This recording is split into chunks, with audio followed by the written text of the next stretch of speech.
Some people don't want to die. They just want to stop being alive for a while. Not the body, the experience, the weight of being perceived, the requirement to have a face, a mood, an answer when someone asks how you're doing. They don't want pain. They want silence, a break, a moment where nothing is expected, not a smile, not a response, not even a thought. They're not lazy. They're exhausted in a way that has no name, no diagnosis, and no solution that anyone is offering. So they sleep, not for rest, for escape, because sleep is the only time life shuts up.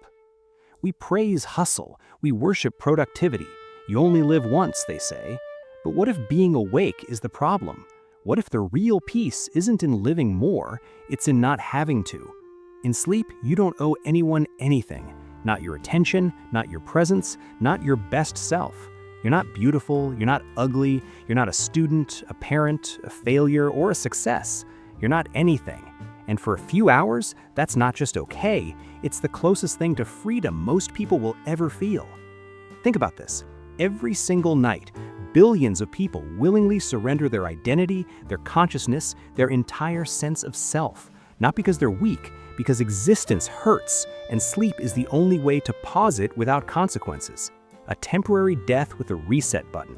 No blood, no trauma, no questions, just silence. This isn't poetic, it's biological. When life becomes unbearable, the body knows. It shuts you down. Not because it's broken, because it's trying to save you. This is why people in depression sleep 16 hours a day. Not because they want to, because it's the only state where life stops chasing them. Let's stop pretending sleep is just rest. It's not. It's rebellion. It's the only honest one most people have left. Consciousness is not a gift, it's a sentence. You wake up not because you're ready, because you're obligated. The alarm isn't a time instrument, it's a leash, a signal that someone else's schedule has decided your unconsciousness has gone on long enough and it's time to return to the performance.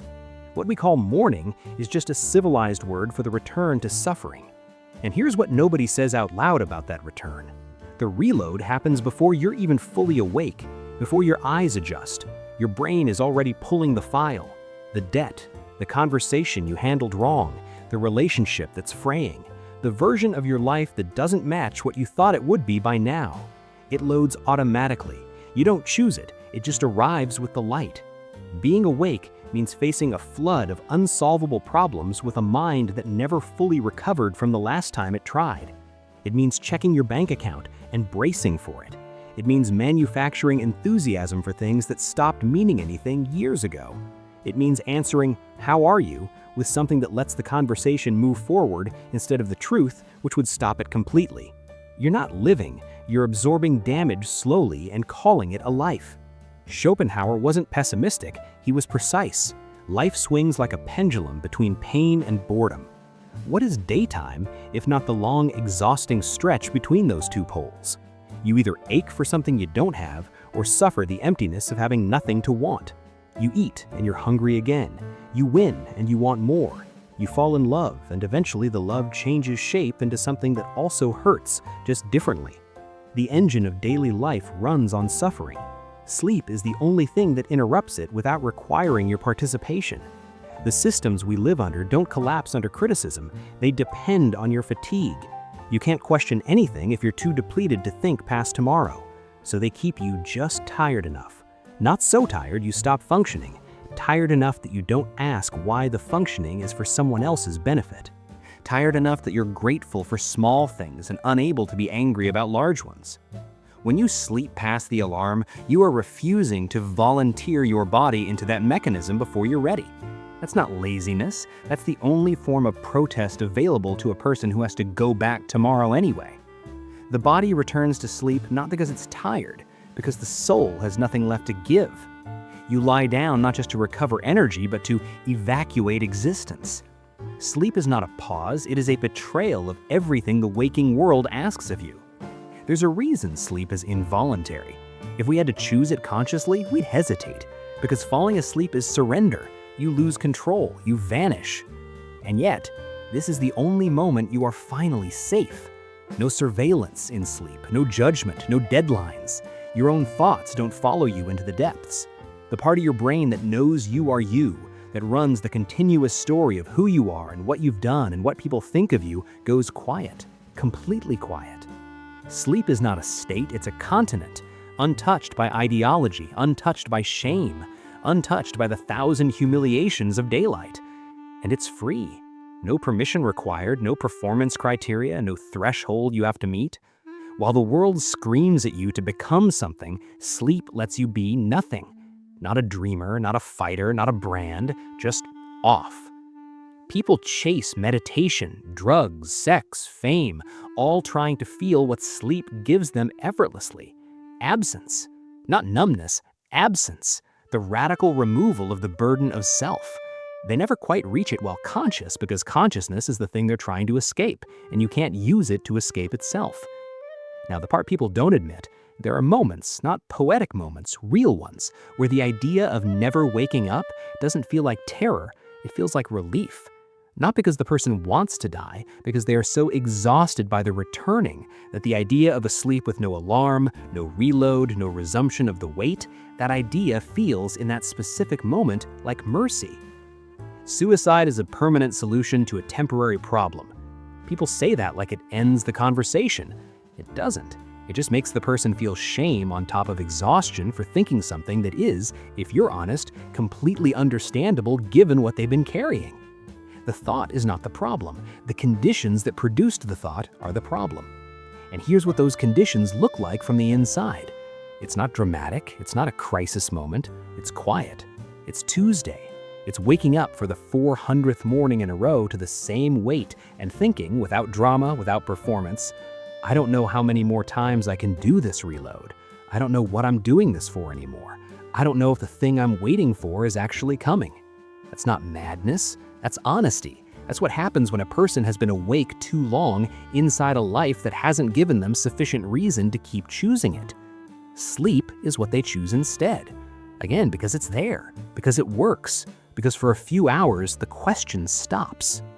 In Greek mythology, Hypnos and Thanatos were twins, sleep and death, born from the same womb, worshipped in adjacent temples.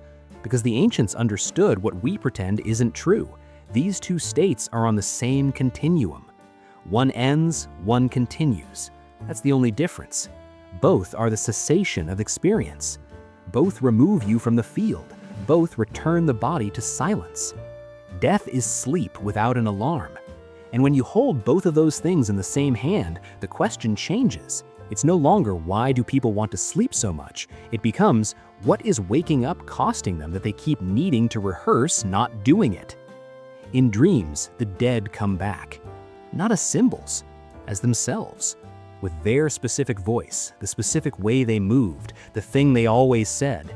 You know it's them, without questioning it. You get to talk to them. And when you wake up, the grief that hits is not the grief of imagination. It's the grief of losing them again, because they were there. The texture of their presence was real enough that losing it again costs something real. In dreams, the dead breathe, the lost return, and waking up is a second funeral.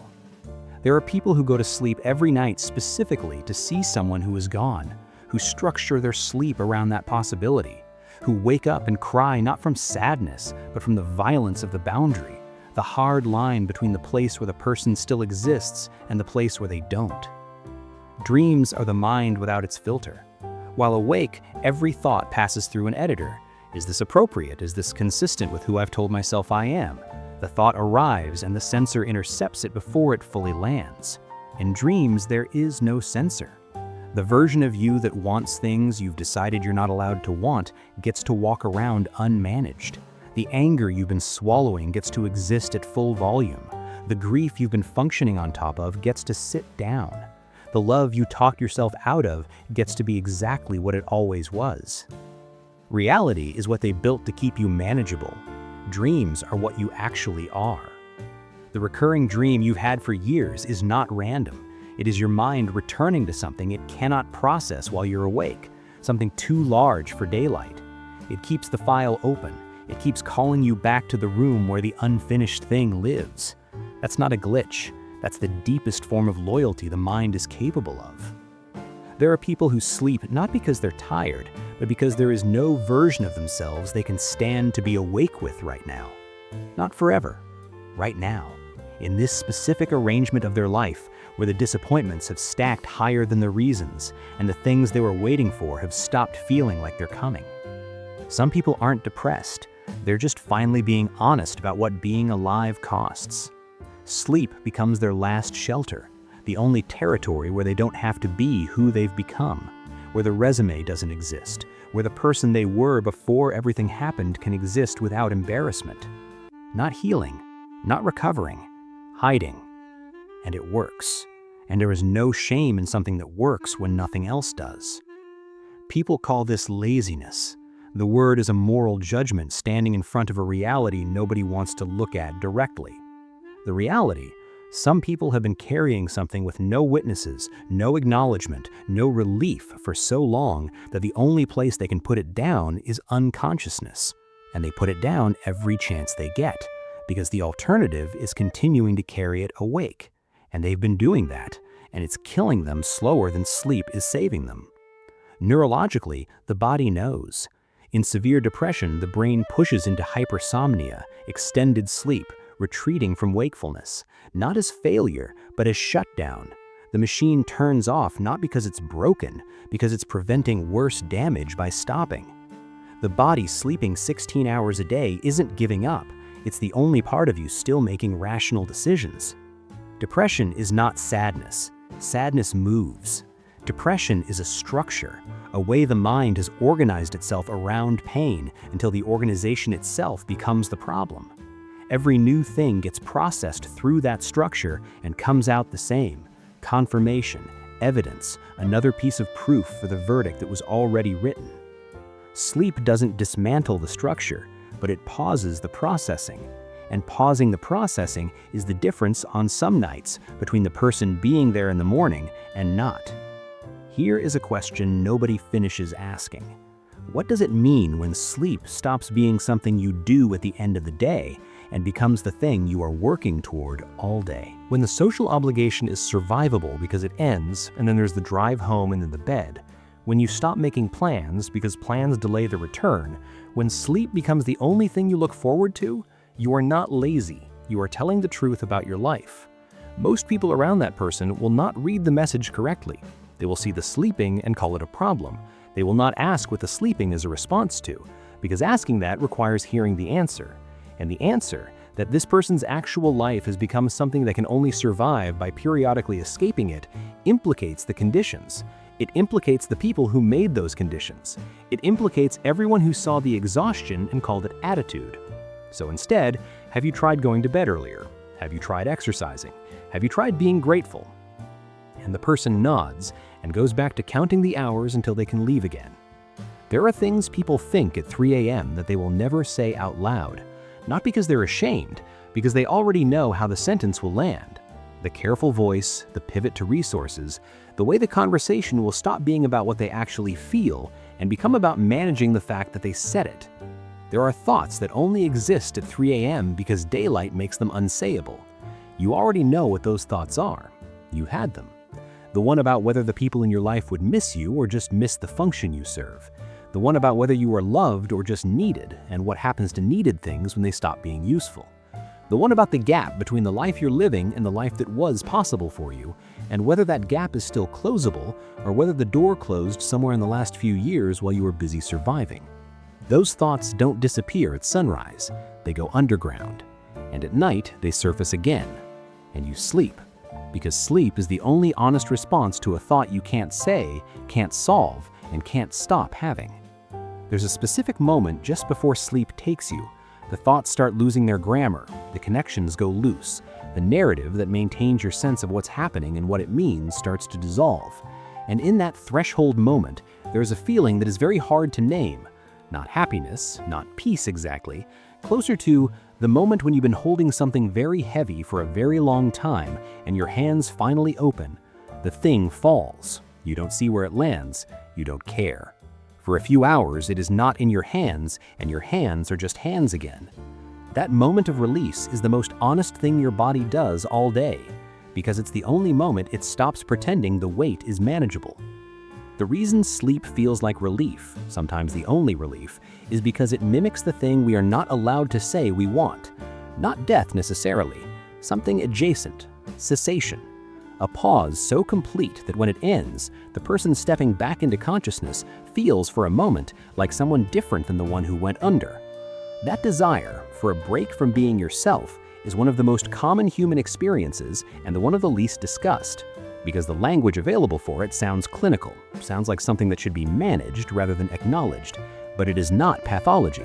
It is the correct response to the weight of continuous selfhood in a world that never stops requiring you to carry it. Some nights, going to sleep is the bravest thing a person does because they know the reload is coming and they choose to come back anyway.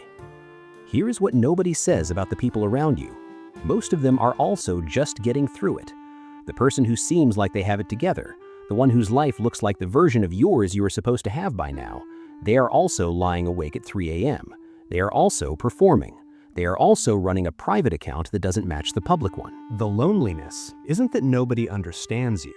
The loneliness is that everyone understands you completely and nobody is allowed to say so. You are surrounded by people drowning quietly, and you are all maintaining the social agreement to pretend the water isn't there. The most exhausting thing about being human is not the pain, it's the performance of not being in pain for people who are also performing not being in pain. That performance starts early. By the time most people are adults, they have been trained so thoroughly to compress their actual experience into something socially acceptable that they've lost access to the original. They don't know what they actually feel anymore. They know what they're supposed to feel. They know what's appropriate to express. The distance between those two things, between what is actually happening inside and what gets to exist externally, that distance is where most of the damage lives. And the thing that closes that distance, briefly, without requiring anyone to be brave or vulnerable or articulate, is sleep. In sleep, the performance stops because there is no audience, and the actual self, whatever is left of it, gets a few hours to exist without being edited. There is a kind of grief that has no object. Not grief for a person, not grief for a relationship, grief for the life that didn't happen, for the version of yourself that was possible in different circumstances and never got to exist, for the years that went somewhere you didn't intend, for the doors that closed so quietly you didn't hear them close and only noticed later when you tried to go back. That grief has no ceremony. No one brings flowers for it, no one asks how you're holding up. There is no culturally recognized language for mourning a life you're still living. Some people are grieving a future that died years ago, and they have to keep showing up to the life that replaced it without anyone knowing there was ever a funeral. And they do. Every day. They show up. They function. They respond to emails and make dinner and ask how your weekend was. And underneath all of it, quietly, with no witness, they carry the weight of something that ended and was never acknowledged.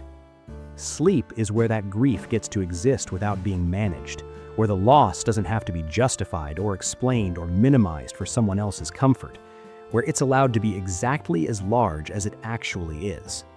You wake up and compress it again. You have to, that's the deal.